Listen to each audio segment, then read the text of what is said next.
How many games have you done? I have definitely lost count. I've focused mostly on logic games during the past 2 months though. And now I'm doing a lot more like just general practice through Khan Academy. But my focus has almost always been logic games when it comes to the self-guided study. Okay.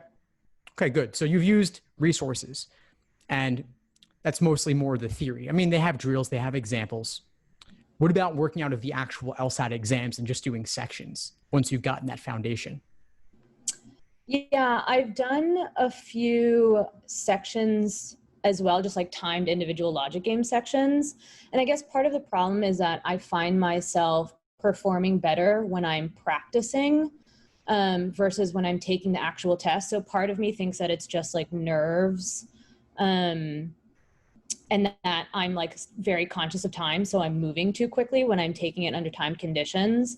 But even when I've tried to be like cognizant of that, when I'm actually taking a full practice test, I'm generally not doing as well as I did in like drills and under timed conditions.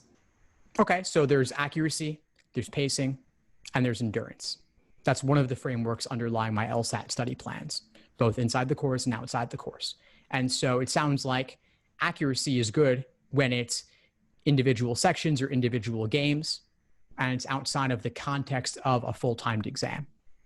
So part of this may just be getting used to the rhythm of the timing with sections, strict 35 minutes in that context, and then in the context of all the other stuff going on. So if you're saying full exams, I'm assuming that means reasoning and reading comp as well are in that mix. Is that correct? Yeah. And you said you've done a lot of work on games, but maybe not so much on the other stuff. Yeah. So in what way could doing a full exam with the other stuff mixed in, how could that impact your performance on everything?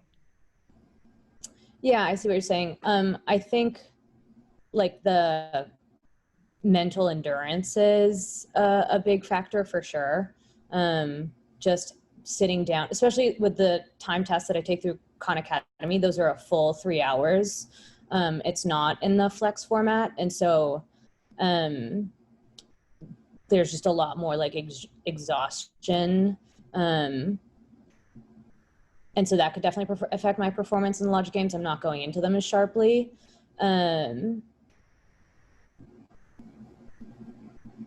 Yeah, and maybe just general anxiety about the other sections as well might be impacting my performance in the logic games. And when are you taking the exam? I'm set to take it on the at the end of August, but I'm not super attached. I think it really depends how much my performance improves over the next few weeks. Okay. And so what is your plan for the next few weeks? Yeah, so currently my like foremost plan was just to continue with Khan Academy and doing like generalized study, because I was starting to think that maybe my like underlying strengths are really with reading comprehension and the logical reasoning. And so that I should start trying to like study for those sections formally. And so I have like a study plan through Khan Academy of doing a few hours like every other night and then taking a practice test every weekend. Nice. I like it. Thanks for tuning into the show. Please subscribe if you haven't done so already to be notified of new episodes as I release them. And feel free to reach out if you need anything at all as you move forward with your prep. I'm happy to help however I can. In the meantime, I'll wish you all the best and take care.